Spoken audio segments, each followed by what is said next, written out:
What is up, everybody, and welcome into the Blogger Bowl Week 3 college football preview. I'm Dan, joined by Matt and Florida Phil. It is a beauty in the eye of the beholder kind of week in college football.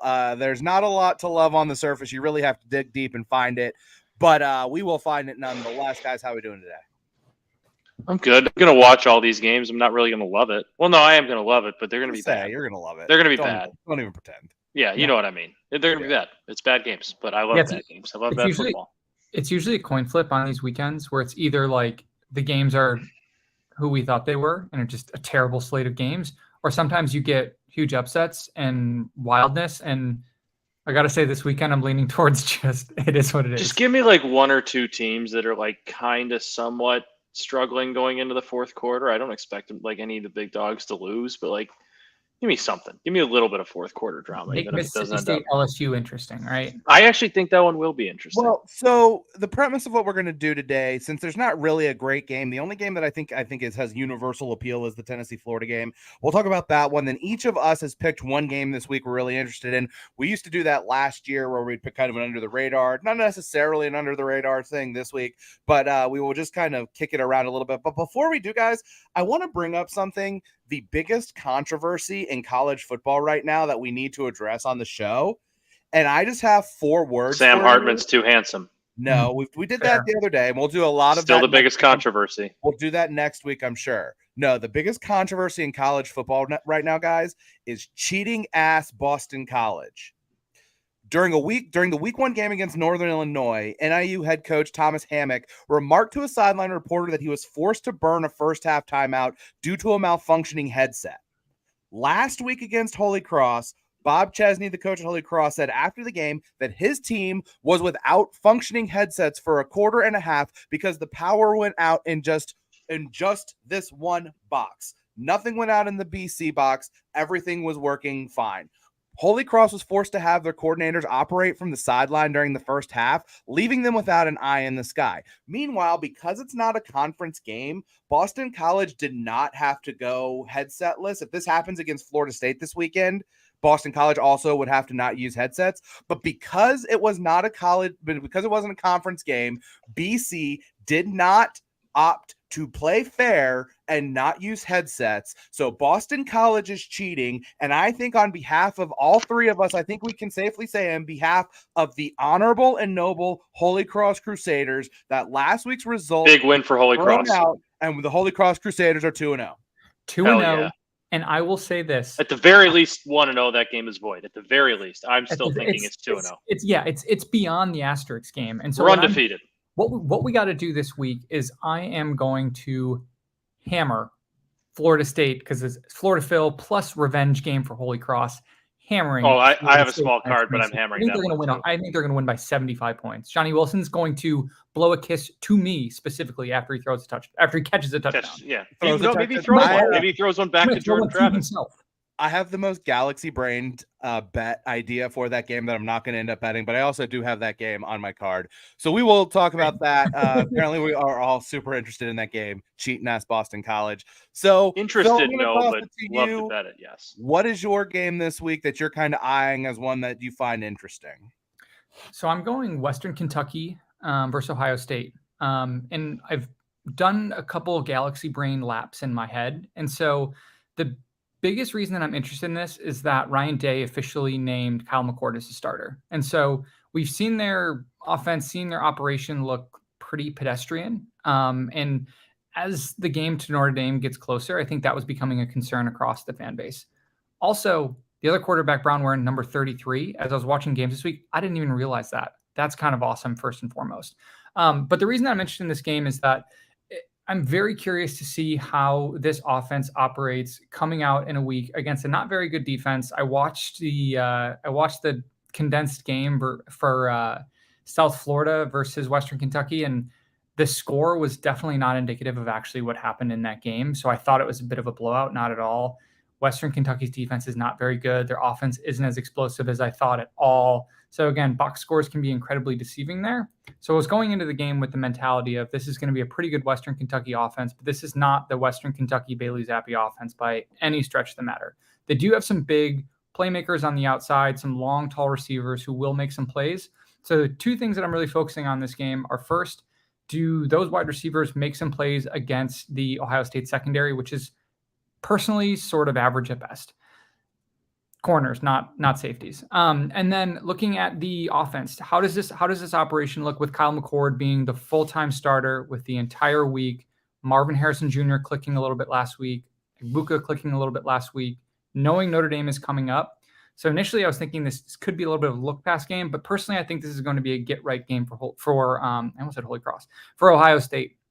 And so I think Ohio State comes out and looks very dangerous, looks sharp, kind of gets their stuff together a little bit this week, where then it goes into next week on a high note, which you almost, as a college football fan, that's what you're hoping to see. As a Notre Dame fan, I'm hoping Kyle McCord struggles. I hope there's a little bit of lingering quarterback controversy heading into that game, but I don't think that's the case. I think Ohio State's getting some of the kinks out of a new quarterback. I think that really gets put to bed this week, and it really gets, I think, even the hype greater for the game coming in next week. So I think the Ohio State's getting about 30 in that game.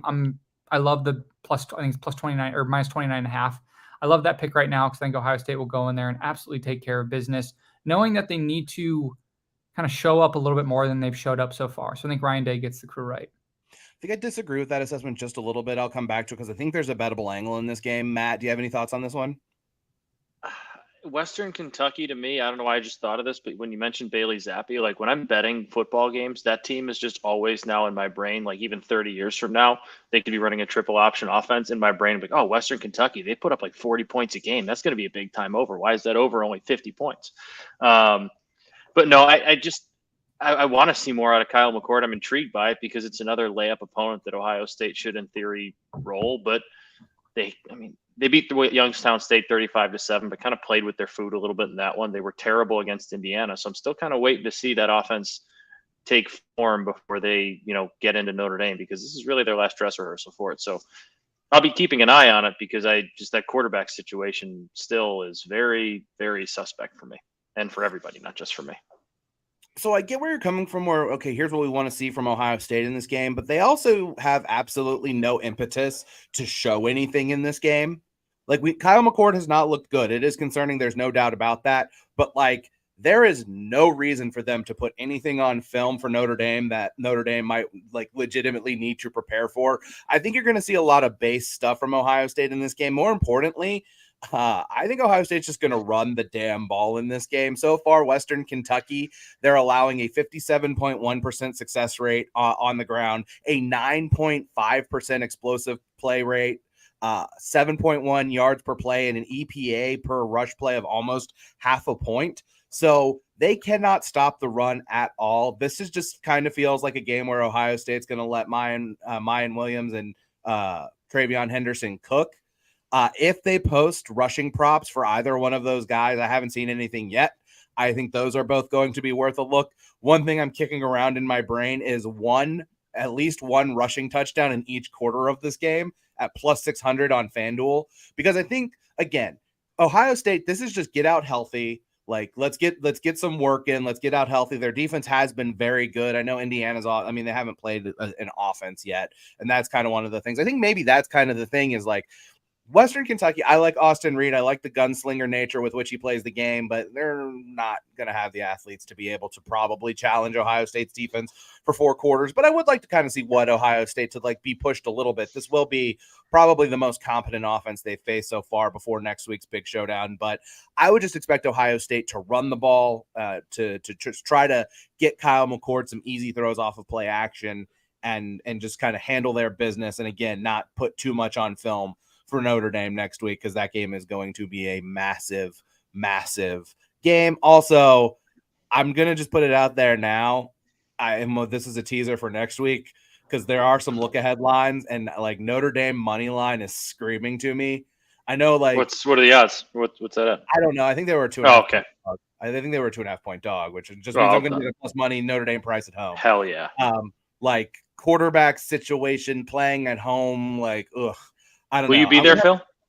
You going?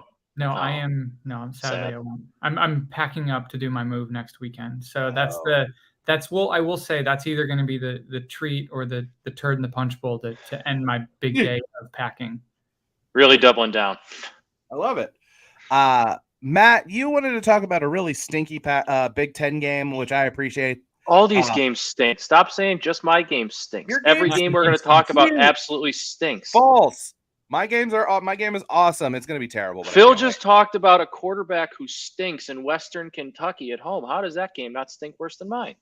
Because your game involved Illinois football. Yeah, and Illinois football played terrible last week, but Illinois football also is coming off a very good season. And I'm intrigued to see how Brett Bielema and that team bounces back after what was a bad loss at home. Both of you froze, so I wasn't aware if my internet just crapped out. Am I still good? Yeah, you're good. Okay, both of you froze for like 2 to 3 seconds, so I was very worried there. You just paused. You couldn't hold that face for too long, Phil. But no, I'm interested to see how I'm not expecting them to win, but Penn State's a very good football team. Illinois showed flashes of being a good football team last year, and I've been on I want to see how Brett Bielema's team bounces back after losing a whole lot of talent. And I think this is a spot for them at home, coming off a bad loss, to learn a little bit more about them. Are they going to make a?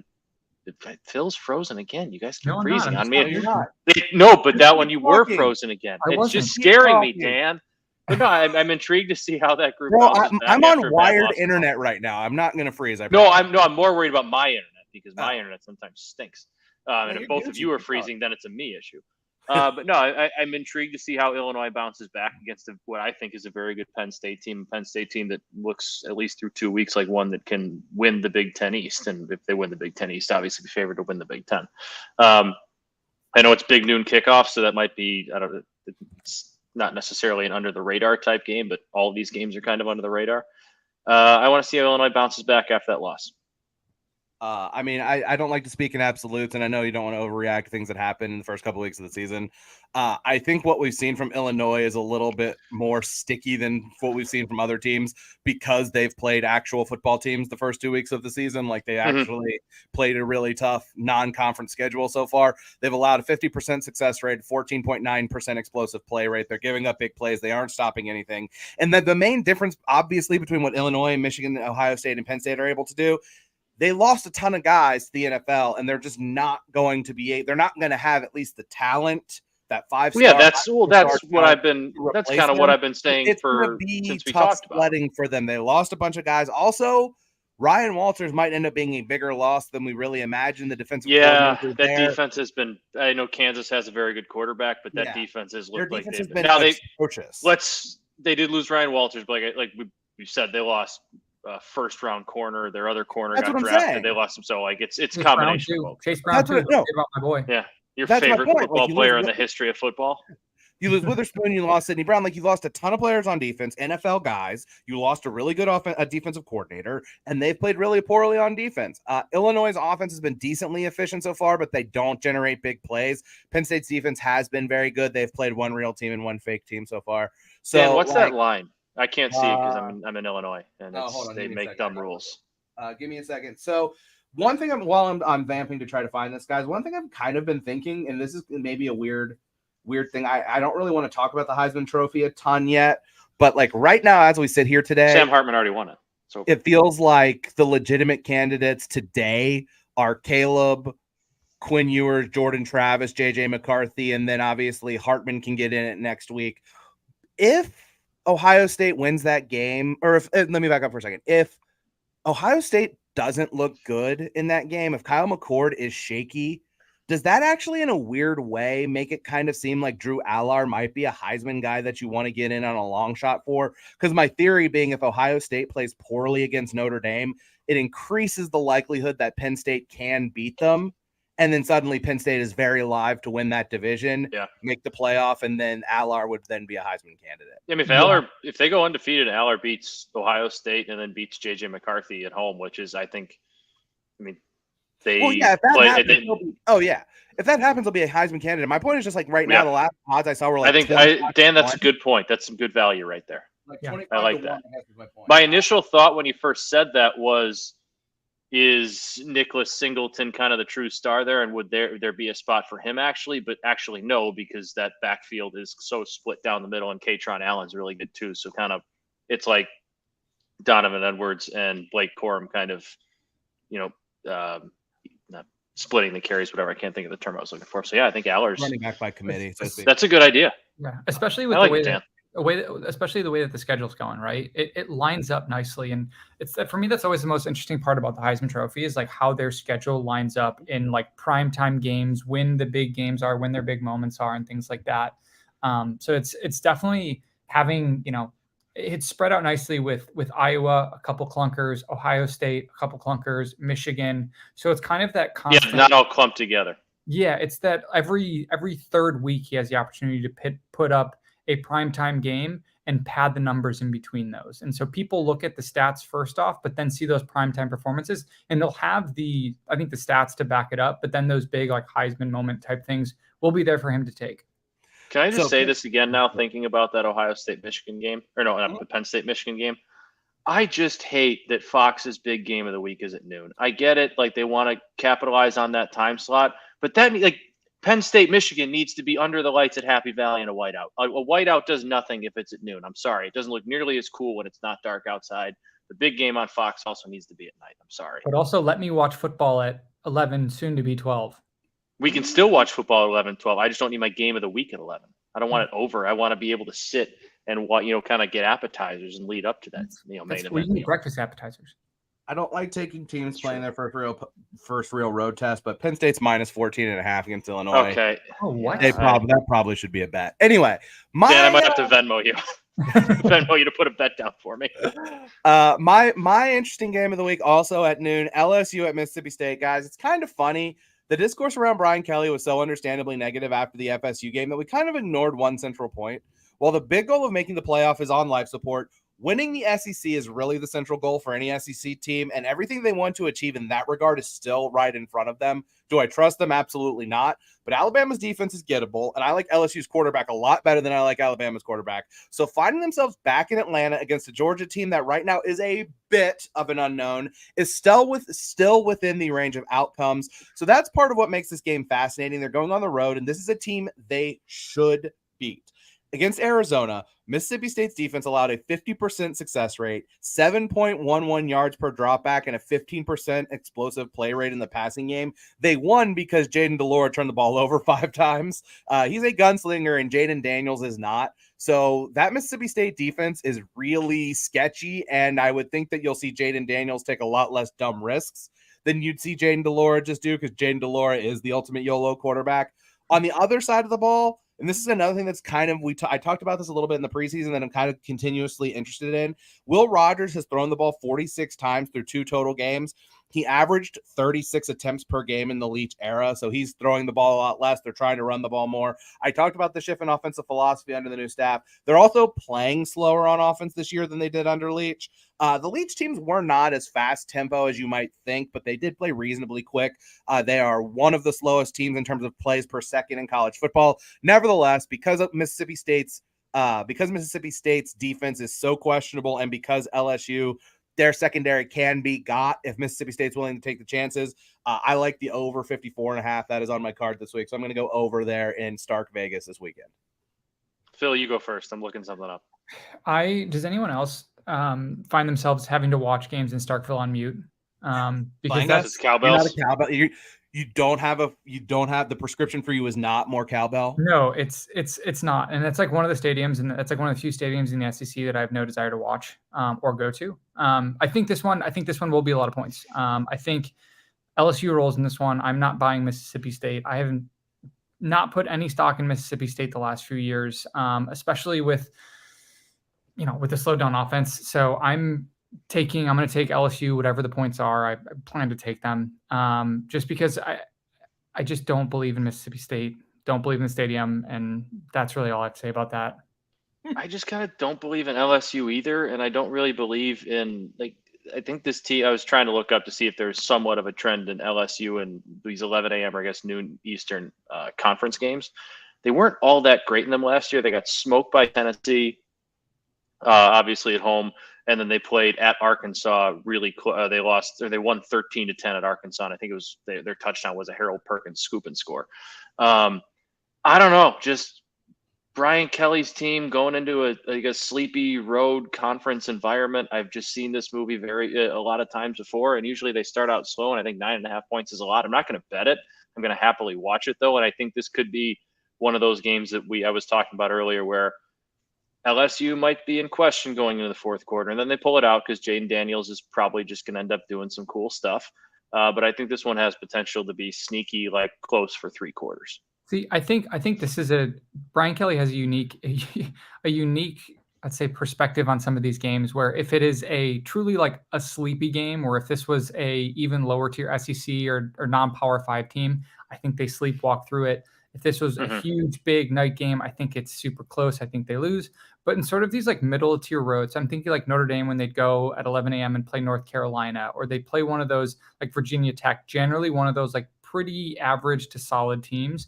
He usually does come out, and it's usually from a coaching standpoint, can outcoach them, get the guys ready, which is why I like LSU in this game. So Brian Kelly, it's like these middle of the road type games, usually almost always wins, right? Historically, he's been unbelievable in these like middle of the road to average games, but especially in these ones where the spread's not huge, it's not a massive underdog by any stretch, it's not a huge game, but it's not a nothing game. These are the games that he usually shines in. He gets the guys up where he coaches well. The game plan's usually pretty solid. Logan Diggs looked pretty solid last week coming back, so I think their ground game will get going a little bit more as well, take some of the pressure off Jaden Daniels. So that's why I like LSU in this game. Mostly just going to watch this game on highlights and not have to listen to too many cowbells. That's why you got to do the multi-view. You got to get YouTube TV. I've got it. Love YouTube TV. Multi-view it and put the Penn State, Illinois. There were 4 games. I wrote them down. I don't remember what they were. Holy Cross Yale. Right. There you go. I love it. Big one.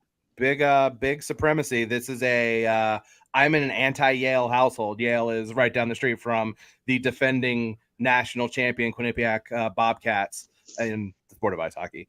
So we are a very anti-Yale household. And if they're playing Holy Cross, it only means I got to double down even more. The biggest game, I think, in terms of like intrigue and rivalry and all that this weekend is the Tennessee at Florida.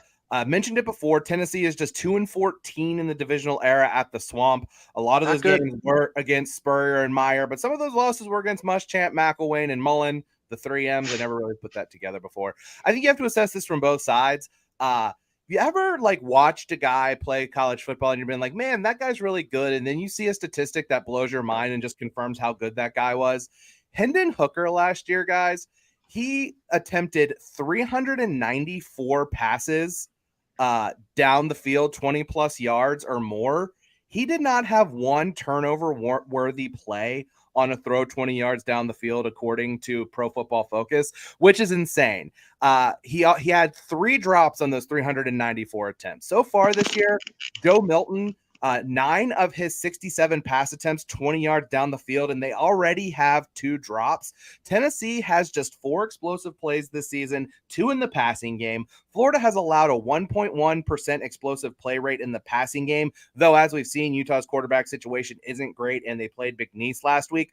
Our team's going to run a lot of too high safety looks at Tennessee and make Joe Milton beat them underneath. Given his inconsistency, it seems like a sound strategy. Tennessee is already doing the players only meeting thing after the Austin Peay game. I understand getting peed on in public is embarrassing, so I guess I don't hate it. This is on the other side. This is a big time proof of concept game for Billy Napier. I'm not sure they're going to be able to run the ball 51 times for 327 yards and 6 touchdowns against Tennessee the way they did against McNeese.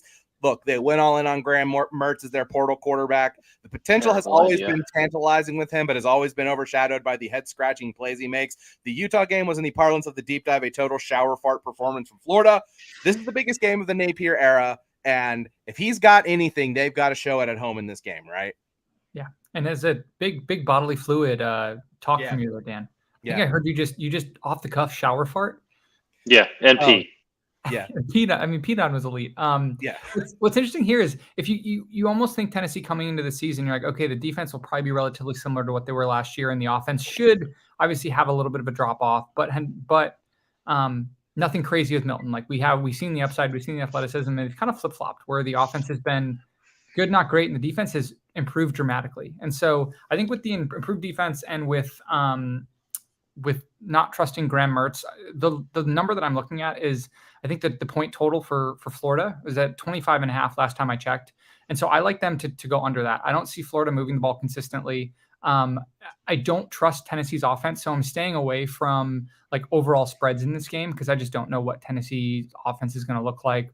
Graham Mertz showed improvement last week against a bad team. We'll see what he looks like against a good defense. We've seen it already. It's kind of like people still remember the best college football performance of all time in Graham Mertz's first game. And like, you always think like, is that going to happen? And it's not. And so, which is why I like the Tennessee team under in this game. Or Florida team under, sorry. Yeah, I was going to say that was country. Terrible. I don't know. Maybe I'm just so out on Florida and Billy Napier, and I think they're just kind of dead. Like, I want to back Tennessee in this game. I think 58.5 is too many points. I don't think Florida's going to score a ton. I think that offense isn't very good. Obviously, Tennessee's offense took a little while to get going. And by took a little while to get going last week, they kind of didn't get going at all whatsoever. But I don't know. I think they go in and win kind of big. I wish I wore one of my 2 Tennessee shirts I bought last year when they were our balls. But if they go out and cover, I'll be wearing my Tennessee shirt on Tuesday. I don't know why. I'm very out on Billy Napier in Florida. I see like a 31-17 game, like a 31-20. Nothing like if it makes sense. I'm more out on Florida than I'm in on Tennessee. Yeah. This is a more like anti-fade Graham Mertz, Billy Napier than it is get behind Joe Milton. But I'm also I'm really high on Josh Heupel. I think he's a very good coach, and I like that matchup in there. I like that advantage in this game. Yeah. Yeah, I mean, this is kind of one of those weird situations where it's like they feel like Joe Milton's the guy, but if he's not and doesn't show it in this game, it feels like UTSA. The Nico whispers will start. The Nico Iamaleava, like that's is it going to be like? Do we have a quarterback controversy? Iamaleava. I thought it was Lamaleava. I thought I had it. Could be. It could be. Iamaleava. Yeah, man, like.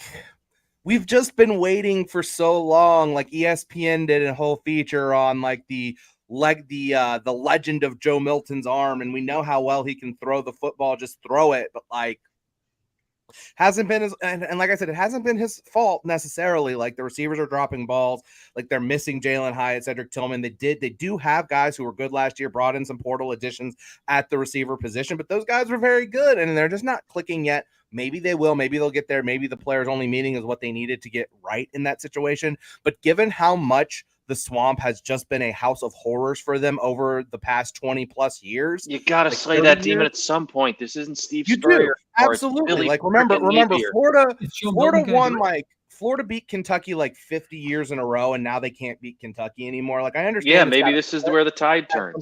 Maybe this is where the Vol Navy turns it. You can't say the tide turns for Tennessee, really. Like, no, that's a rivalry. Will Steve Spurrier be in his office in the Swamp for this game? Because if he is, that changes things. If he's watching his game from his office in the Swamp, then I'm a little worried. Be on the golf course, so well, not at night. That's what I'm saying. I was like, because it's a night game. I said if it was during the day, he'd be out on the golf course. Oh, okay, gotcha. I could see him playing golf during the day and then just going into his office and having a few cocktails and watching his Gators from the office in the Swamp. Unfortunately, this reference is a little dated because it is no longer the Citrus Bowl. But remember, guys, you can't spell Citrus Bowl without UT. Before we get to bets, I do want to bring back the history lesson for the week. This one I like a lot. I like the first one better, but I do like this one a lot. And it's also not depressing like the Holy Cross Boston College one I punted on last week. However, this week's history lesson game takes place in a stadium named for a player who died from a wound suffered in this rivalry game. That's not the history lesson, though, guys. But the stadium I'm talking about is historic Nippert Stadium in Cincinnati, Ohio. The Victory Bell, guys. Miami, Cincinnati, one of the oldest rivalries in all of college football that dates back to 1888. The first game between the schools was the first ever college football game played in the state of Ohio. It ended in a 0-0 tie. The rivalry, though, between the schools, guys, predated football. William Holmes McGuffey was a faculty member at Miami who detested the impact alcohol and saloons were having on the Oxford community. He resigned his post in 1836 and became the president at Cincinnati and urged parents not to send their kids to Miami because, quote, it was more likely they would be made into drunkards and gamblers than good scholars, end quote. Personally, I don't know what's wrong with that. Nevertheless. That sounds like what you're supposed to do in college. Bingo. Anyway, the 1950 game between these two teams proved to be a pivotal moment in college football history. On a snowy, frigid day in Cincinnati, Miami handed Bearcats coach Sid Gilman one of his most stunning losses as the head coach of Cincinnati. Miami recovered 2 fumbles in the end zone and returned 2 punts for touchdowns en route to a 28-0 win. As a result, Miami won the MAC and earned an invitation to, guys, this is actually what the game was called, the Salad Bowl, an annual bowl game in Phoenix where they beat Arizona State. So why was this game so pivotal? It actually had more to do with what happened 100 miles away in Columbus that same day. Neither coach for Michigan or Ohio State wanted to play the game because of the weather, but they did end up playing it. Fans built bonfires in the stands to keep warm. Michigan won the game 9-3, despite never getting a first down, failing on all 9 pass attempts, and punting 24 times. Very Kirk Ferentz of them. So earlier I mentioned Cincinnati coach Sid Gilman. Gilman would eventually leave the college game for the pro game, where he coached in an NFL championship game and 5 AFL championship games, winning one with the Chargers, but he wasn't the most famous coach on the sidelines that day in Cincinnati. Ohio State was so embarrassed by their performance against Michigan and so impressed by what Miami did against Cincinnati, they fired coach Wes Fessler and replaced him with Miami's 37-year-old head coach Woody Hayes. So if Miami doesn't win that game, who knows if Woody Hayes ends up at Ohio State, if they win 5 championships, and if they become one of the premier powers in college football. So that's how the I was just going to say, 1950. Wes Fessler is a fantastic name. Wes Fessler's a great Wes name. Fessler? That's a great name.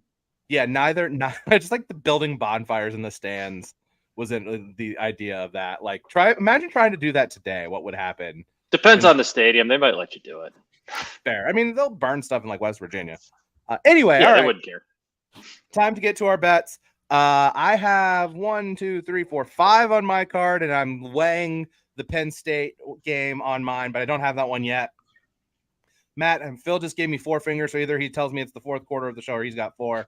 Matt, how many are you looking at? Only 5, including Penn State, which I just added because you so graciously gave us the line. I only have 5. All right. Phil, you got 4. You start us off. Yeah, you guys go first so I can add to my card what you guys say. By the end of this, Matt has 11. I'll have 7. We'll call it. We'll put the actual over under at 7.5. I'll take the over on that every single time. But I think mine will be pretty consistent with yours, actually, Matt. So I have Florida minus 25.5 team total. Florida State. Florida. Oh, Florida. Florida under. God, under. You said minus 25.5. Sorry. Under team total. Florida State minus 26.5. I would take that at 50 right now with my new. They're 26 on DraftKings, so you get them at 26. I'll get that 26. You're welcome. Penn State 9.5, and then Colorado 23.5. 9.5 in the first half. Didn't you say 14.5? 14.5 on Penn State. I heard 9.5, which I was appalled. I'd still take them at 14.5. I'll still that's the thing. I'm going to take them still. Okay. Well, that just when I thought I heard 9.5 from you, Dan, and I was like, I will put my mortgage on that. I won't. I hope my wife's not listening. Colorado. She's probably not. Colorado. She's not. Colorado 23.5. Again with the sunglasses comment, throwing shade at Deion's mom. You just can't do that. You just can't do that. So that's bad choice. It's the type of thing where whatever. It's a sort of rivalry game. Colorado State stinks. This one is going to be. It made it personal now, but I'm excited to hear Dan's full rundown of why that's good for Colorado State. All right, so I'll give you my bets first, and then I will give you my rundown on why the Colorado winning by 1,000,000 points is good. All right, I mentioned it the other day, Army plus 9.5 tomorrow night at UTSA. I have the over 54.5 and LSU Mississippi State. Talked about that one a little while ago here on this very show. Guys, Kansas, the mighty Kansas Jayhawks, laying 20 Dan, I flirted with this one. Points in a real-life, by God, college football game, and I am on the road. On the road, I am laying every single one of those 28 points against Nevada, who is one of the worst teams in college football. Kansas is going to win that game by 35, 40 points. This is honestly not me being just like the negative Dan that I always am. Wyoming catching 17.5 in the first half against Texas is first half. Way too many I do points. like that. I like that in the first half. Texas has not been very consistent. Texas has been Deontay Wilder. They've been throwing haymakers, landing them and knocking out opponents. They need to be more Bud Crawford, which is more the technician that can then throw the haymaker. Go to my Substack. I linked it. I'll link it later. I wrote an in-depth thing about Texas and boxing and why that all makes sense. Nevertheless, Wyoming's a really well-coached team. Bit of a letdown spot for Texas. And Texas hasn't been consistent on offense yet. So 17.5 in the first half is a lot of points. That's a minus 120. So you're laying a little bit more juice. I think that's fine. My Galaxy Brain bet of the week that I'm so tempted to make, but I'm probably not going to. This is on DraftKings. Guys, the Boston College Florida State game, the weather's going to be horrendous. Hurricane or Tropical Storm Lee is barreling down on the eastern part of New England. It's supposed to be like 25 miles per hour winds or higher, rain, gross, nasty day in Boston. On DraftKings, you can bet first score and first score types. Florida State fumble recovery. No, fumble Florida recovery? State to score the first points of the game on a safety was 80-1 or 70-1. Florida State to score a safety to the first point that now game. I'm gonna bet this. I'm probably not going to, but I do think it's even funnier. The Boston Where'd you say it was? DraftKings? DraftKings. You have to go to it's I'm like on. quick hits or something on the college football page. I will bet that game though. Because I like this bet as really dumb also. Boston College first half team total under 3.5. Give me Florida State to hold Boston College to a field goal or under there in the first half. So I'll probably bet both safeties for first here's score. the reason why Colorado winning by margin against Colorado State is going to be a good thing for those of us who like to bet college football. Bet Online is an offshore shop. Shout out Dave Mason, the folks over at Bet Online. They have, I think, every single line for every single Colorado game listed on their website right now. As of today, they are 14.5-point underdogs against Oregon, 14-point underdogs against USC, 10.5-point underdogs against UCLA, 8-point underdogs against Oregon State, and 14-point underdogs against Utah, which is in November, so Cam Rising should be back. If Colorado wins that game by like 30 points against Colorado State, I think you're going to see all of those spreads come down. And if I can get Oregon under 14, USC under 14, UCLA under 10, Oregon State under 7, and Utah under 14, and bet those next week before Oregon utterly demolishes Colorado, I am absolutely going to bet every single one of those. So we need Colorado to just kick the ever-loving shit out of Colorado State, bring some of those future lines down to get us better numbers under key numbers in college football for Oregon, USC, UCLA, Oregon State, Utah. All 5 of them, I am making a promise to you. If those lines are all under the key number, next week, I'm betting every single one of them. But didn't you say you were going to tell us why Colorado State plus 23.5 was the right side? No. I said why Colorado winning by margin is okay. good. I thought earlier. I thought earlier. No. Why Colorado covering with margin was good. Got it. Sorry. Got it. There was I thought you were saying it was going to be good for Colorado State somehow. Yeah, that's what I thought. I was excited for that brain. No, good for us. Because that sounds like an elite spin zone. Because at the very least, the 14.5 is available everywhere right now for the Oregon game. And if that is under 14, hammer that number. Yep. Hammer that number. Did they have totals up yet? I don't think so. Okay, because I was going to ask just out of curiosity what the USC Colorado exactly total was. It's going to start with an 8. I was talking to someone about this the other day. Like, if it starts with a 7, it's going to get hammered. And that game's going to go over. 8. Yeah. I mean, that the total of that game might, by the end of at some point during the week, might touch 90. Take the over. Depending on how they look against Oregon. If they have any kind of letdown against Oregon, like if they were playing USC next without like one good opponent buffer, I think you would see that total get to maybe like 88, 89 potentially. Oregon might have enough to just blast Colorado. Maybe they don't. And if they don't, that total is going to hit 90. Yeah, but Oregon could blast Colorado, but Colorado could still put up like 28 points in that loss, and people will still be all right. Their defense stinks, but they can still score. Right. And USC's defense isn't good. It's a wild thing to think about, and I'm very excited about that. So let's go Colorado, win by 40 against Colorado State. Pac-12 so much. Shove Jay Norvell's head in a pile of horse poo, or Ralphie's poo, I guess, more accurately. Buffalo poo. There, Buffalo poo. And Matt, what do we got on the card? Did you add any in the time that Phil and I were talking? No, not off the top of my head. So I think we're good. All right. Just the 5 for me. I got Colorado minus 23.5. I know the weather's going on in Boston, but I still like Florida State minus 26. UNC Minnesota under 51. I think that's a lot. Minnesota's offense stinks. Minnesota's defense is good. UNC's defense has been surprisingly solid through 2 weeks as well. I think that's a lot of points there. Duke minus 18 against Northwestern. I think Duke is good. I think Northwestern is terrible. And we're laying the 14.5 with Penn State. Love it. Love it. I did just throw some money on the Florida State safety being the first score in that game, too. While we were talking. It's already my in. God. DraftKings actually had to review my bet before it went through. Are you sure you want to make this bet? Yeah, I was like, are you sure? It's like action required. Your bet is under review. This might take a few moments. I'm like, okay. We're not an NFL show, but because we're talking about long shots, you guys want to hear about the most like fucking galaxy brained Bovada parlay I bet this morning? Yes. Sure, Dan. Tell me how the Bears are going to win the Super Bowl. No, oh God, no. Oh God, no. I know. The futures. It's an award. It's an awards parlay. Okay. Tell me. I'm just going to list off each one of these individual legs, and you tell me if this is possible. Right? Okay. Patrick Mahomes MVP. Sure. Anthony Richardson Offensive Rookie of the Year. Possible. Jalen Carter Defensive Rookie of the Year. Sure. Robert Saleh NFL Coach of the Year. That's where I think it's possible. You're asking if these are possible. These are all possible. Yes. If he gets them to the playoffs with Zach Wilson as his quarterback and the defense that he built playing great, I think he's got a very, very realistic shot of winning that award. 800-1 at Bovada this morning. Threw a cup of coffee on it to win a couple grand. Why not? That's not bad.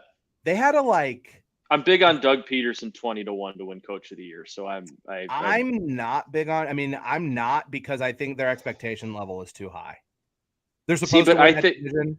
They are, but like they're gonna win. And I love that we're just into NFL betting talk now. They're gonna win that division, and they get They get obviously Kansas City at home this week. They have Cincinnati at home. I think Buffalo's in London, which is basically their home. Like all their hard games are at home. Their crossover division is the AFC or is the NFC South, which no offense, Dan, weakest division in the NFC.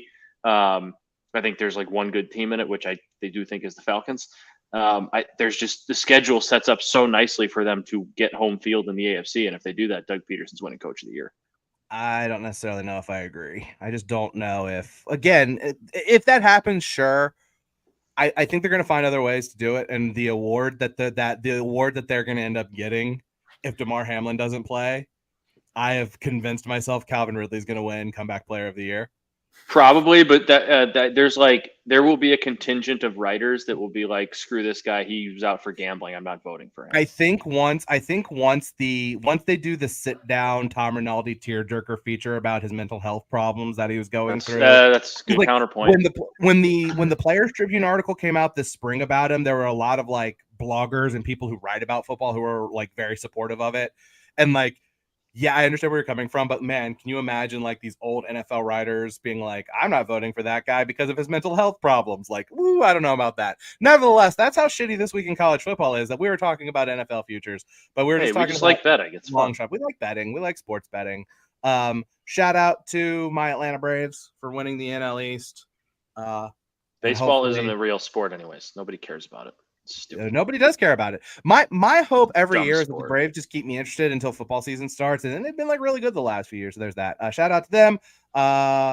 Is it the Reed Rooney Bowl? Did I completely forget about that? Central Michigan, Notre Dame. Yeah. Is that the game? Or is that who they're playing? Yeah, I mean it's a 34-point spread. No, I know. I didn't just until this month. I was just gonna say go Notre Dame beat, and then I was like, oh yeah, that's the Reed Rooney Bowl. I think if you asked Reed, he'd probably say he wants Notre Dame to win because he'd rather see that. There's no doubt. I know. But he went to Central Michigan, so it's the Reed Rooney Bowl. So I was just going to end it. Shout out Reed. Shout out Reed. Great CEO. Let's go Notre Dame. Let's go Fighting Irish. Let's go Holy Cross. Let's beat up on those awful, terrible Yaleys. Who does Illinois Wesleyan have this week? Illinois Wesleyan have this week? You don't even know. Well, of course I don't. North Central College, not. Elmhurst College. God, I hope not. Wheaton. That's a tough game. Wheaton's always tough. Oh, that's a tough game. So let's go Illinois Wesleyan. Let's go. Got them at home though. Oh, there you go. Let's go Notre Dame, and most importantly, hook 'em horns. Let's take down the Cowboys. Let's not pull a Texas Tech and show our ass. Although the game's at home, not in Laramie, so I like our chances there. Obviously, we're like a 1,000,000-point favorite. So that'll do it for us. For Phil, for Matt, I'm Dan. We will be back sometime next week to recap and get you ready for week 4, which is going to be awesome. I cannot wait. Enjoy the football. Good luck with your bets, everybody, and we will talk to you next week.